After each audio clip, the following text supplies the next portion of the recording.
Good evening, everybody. Welcome to Talk Recovery. My name is Darren, and we're really glad that you have decided to take a few minutes tonight to share a little time with us to hear another incredible testimony. Just want to take a moment to express how important I feel that this particular broadcast is in all of our lives every single week. Regardless if you are dealing with some type of hurt, a hang-up, a habit, doesn't matter what you may be dealing with, whether it be mental health issues, could be depression, anxiety, grief, mourning, anger, bitterness, could also be some form of chemical dependency, alcoholism, drug addiction. You know, we're all in this together, regardless of what our hurt, what our hang-up, or what our habit is. And so the vision for Talk Recovery is to give you access to people who are successfully doing their recovery. And it is a joy tonight for us to have an opportunity to hear from Mikey J. Michael J. Is a friend here to us, and I just hope that you will enjoy his testimony. I've had the privilege of hearing his full testimony, and here in this broadcast he's going to give us just about 10 minutes, so it's going to be just a quick snapshot, but he is a wonderful, wonderful individual, and I know that you're going to really enjoy what he shares with us tonight.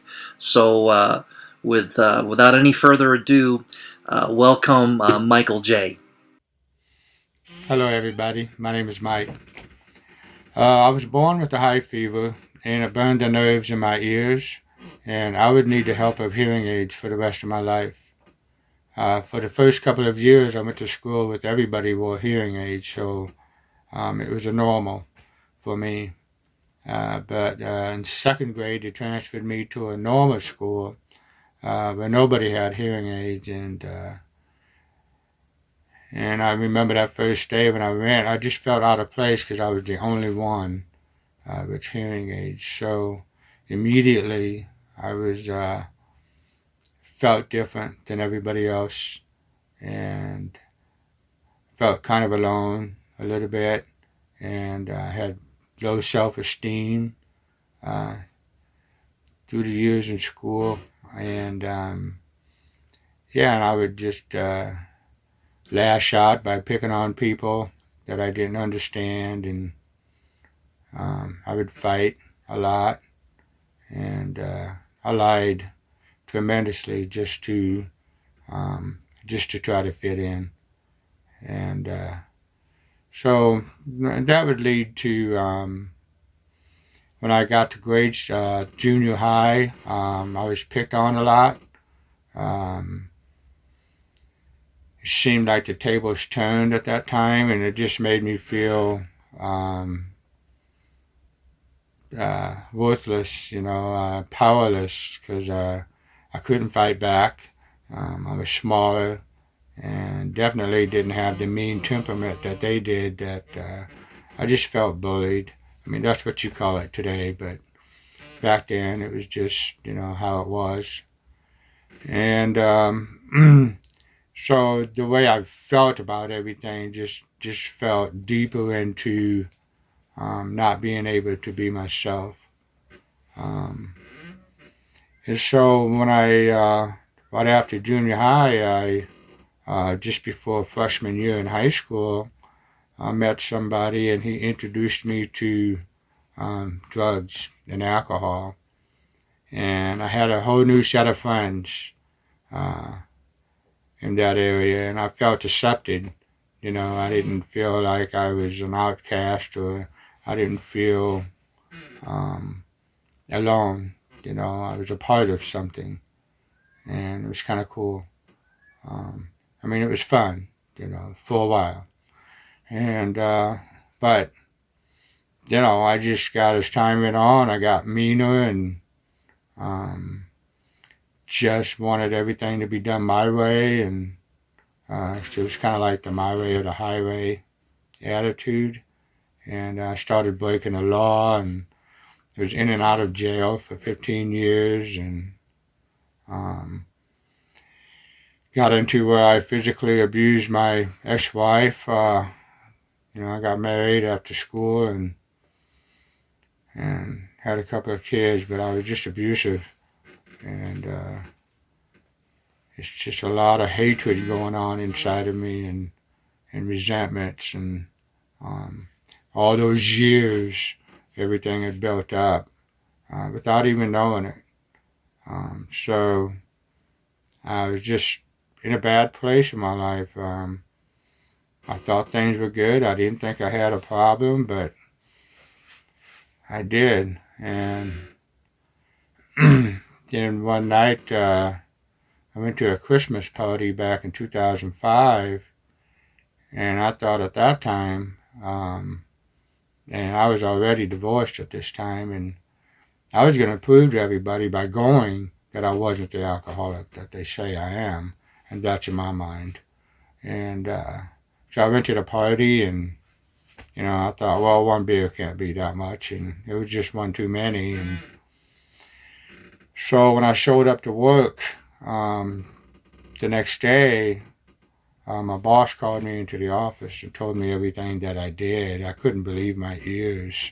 I was like, what? And I just hit rock bottom. That was it. And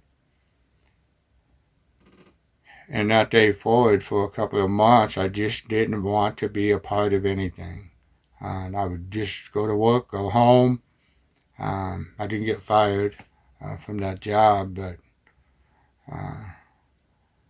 I sure didn't feel like living. I did not. Go to work, go home, and close the curtains, didn't answer the phone, and I was just depressed. I mean, I just didn't care. And so I got a phone call one night. I mean, for whatever reason, while I'm going through this period of my life, I answered this phone call. And the person was my dad that called me, that I answered, and he told me about this Celebrate Recovery program. And I got to tell you, I've tried all the secular programs, and yeah, for 8 years I attempted to get sober, but I couldn't break the addiction. Just couldn't. And it's crazy. And my dad told me about this Celebrate Recovery, so I went. And that first night, I went in there, I felt uncomfortable because, I'm in a church. Celebrate Recovery is in a church. And I'm like, I've never gone to church. And I don't know how this program is going to work. No way. And but I tried it because I wanted to be somewhere else than where I was at. I was wanting to change. Something had to happen. I don't know how it was going to. But that first night I went. I mean, everybody's up there singing. They got a live band and clapping. I'm like, oh my, what have I gotten myself into? And I'm just sitting there and all that. And then they did small groups after the what they call a large group.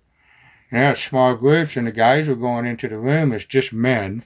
You got the women on one side, but with just the men was like, they started hugging each other.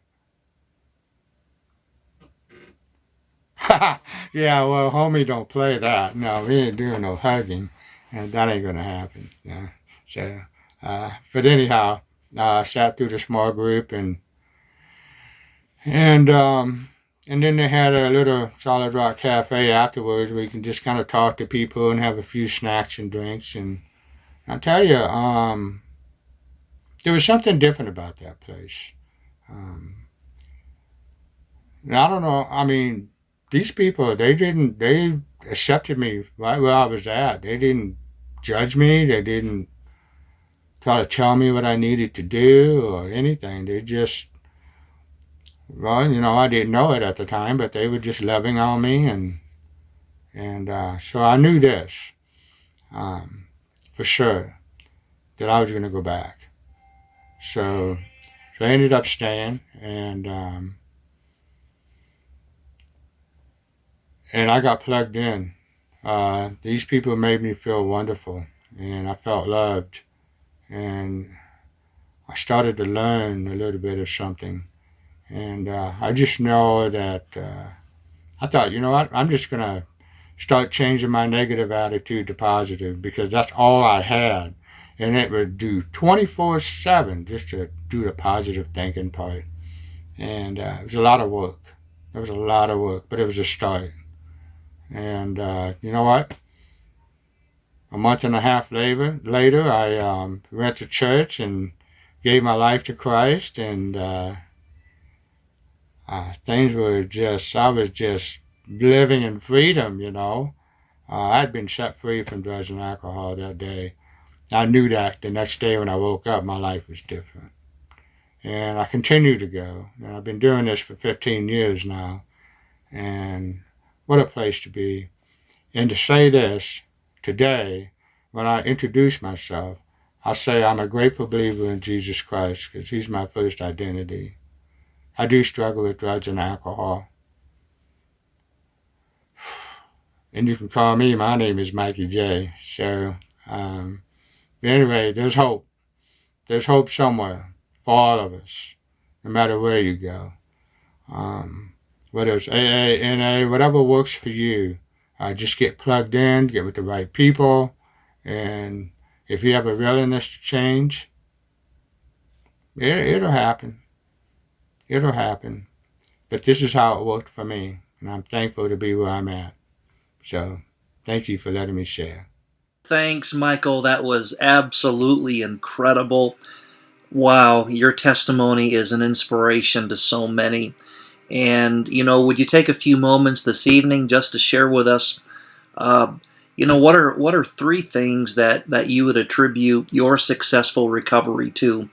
We want to hear that, because, as we walk our individual paths and journeys to successful recovery, it's important for us to know what's working. So tell us, Michael, what's working for you? Okay, so the three things I normally do on a daily basis is Bible reading, prayer, and meditation. I've got to read the Word and meditate with the Lord and talk to Him and have conversations, and sometimes it's a dialogue and sometimes it's a monologue. But I need to read the Bible because it finds I can find purpose in it, and it allows me to see what the healthy way of living is and to do the next right thing. Because the way I did things before was so not right, and it's what dragged me down to the pits. And so I need to do that daily. And the next one is of course, the Lamentations 3:40 is to examine my ways and test them and return to the Lord. So basically, I'm taking inventory, a stock of the day, on where I missed the mark and all the good things that happened, and where I know that am I being myself, or have I got an alter ego going on, and do I need to make amends to anybody? Because relationships are so important, at work, like where I'm at now, or at home, or with my family, or it doesn't matter. So I always look for that challenge. That's what made me a good athlete, just overcoming that challenge that was ahead of me to propel me to the next stage and in life. And the other one is I need to serve. So my wife and I are landing leaders for teenagers. It's the Christ Center 12-step ministry, and so we do that, or do some step studies I need to do, or do some teaching, or just setting the example to building my integrity. I want people to know that I love the Lord and He loves us all, by expressing my daily activities and the words I use. So those are three major things that I do on a daily basis to keep me on top of the game. So, okay. Thanks, Mike. That was absolutely incredible. And, there are some things there that we all need to be working on for sure. Hey, I want to thank all of you for taking a few moments to watch this broadcast of Talk Recovery.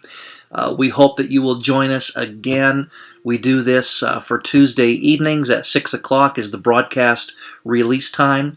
So plan on joining us. Maybe plan on sharing this video with others. There are so many people out there today who need to hear what you and I have heard tonight.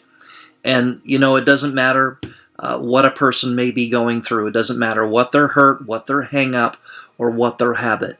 We know that people can be encouraged and be inspired by the success stories of others. So, hey, would you share the good news about Talk Recovery? And I really hope that you have been blessed, inspired, and encouraged by this broadcast tonight. God bless you. Have a wonderful week.